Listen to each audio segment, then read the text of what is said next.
Hello. Well, today we're going to install Windows 10 Pro or Enterprise. I'm using a Windows 10 machine. You can use a Mac or anything you like. As long as you have a VM you can use. On this machine we'll be using Hyper-V. You could use VMware or Oracle Box. And you could also use a physical machine if you have one that you don't mind installing things, removing features, and so on. One of the things we want to make sure is if you're using it, like in this case, a Windows 10, that you have Hyper-V installed. If I go turn, make sure it's on. And there you go. So it's already got Hyper-V installed on the machine. If it didn't, you just basically select this box, say OK.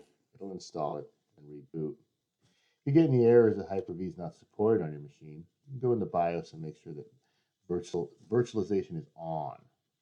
Uh, Basically, you want to make sure that you see it there. If you don't, your machine may be a little bit old and support it, but pretty much any machine made in the last few years does have it. So once we make sure that Hyper-V is installed, type in here Hyper-V. Hyper-V Manager, and this screen right here should pop up. Go ahead and maximize it.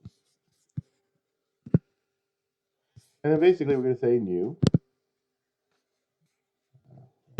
Last name. New virtual machine. This screen will pop up. We click next. We name it. And then by default, this is where the location will be. If you don't want it in there, you can basically click this button and browse and put to a different location. For me, that's fine.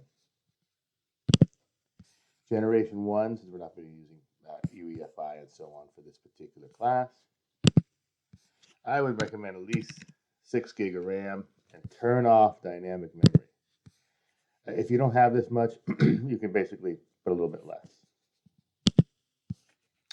And I don't have a network card yet, so I'm going to put default switch.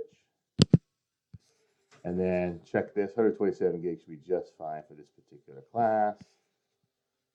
Click next.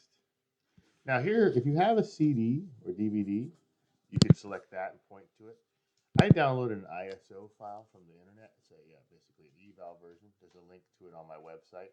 You create create an account with Microsoft, and they allow you to download an ISO of Pro or Enterprise.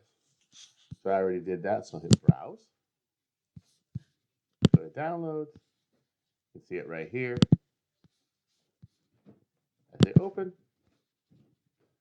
I go Next. Everything looks good.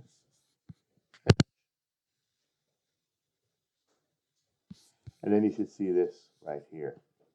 Basically, you're going to right-click on it, click Start, and sometimes you just double-click on it to see it. Come on.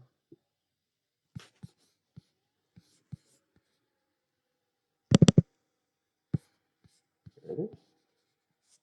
And all these steps are in a step-by-step CCSF VM install steps. It's also in the same module this video will be. So let's go through it together right now. Click Next, Install Now.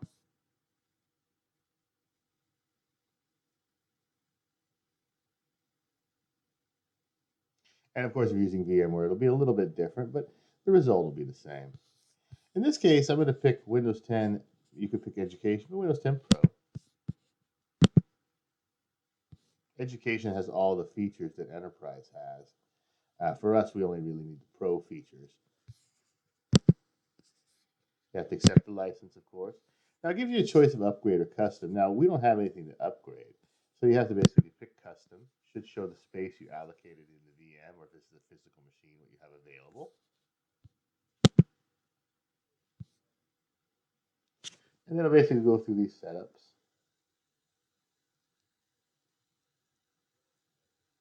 And this will run for a while and actually install Windows 10.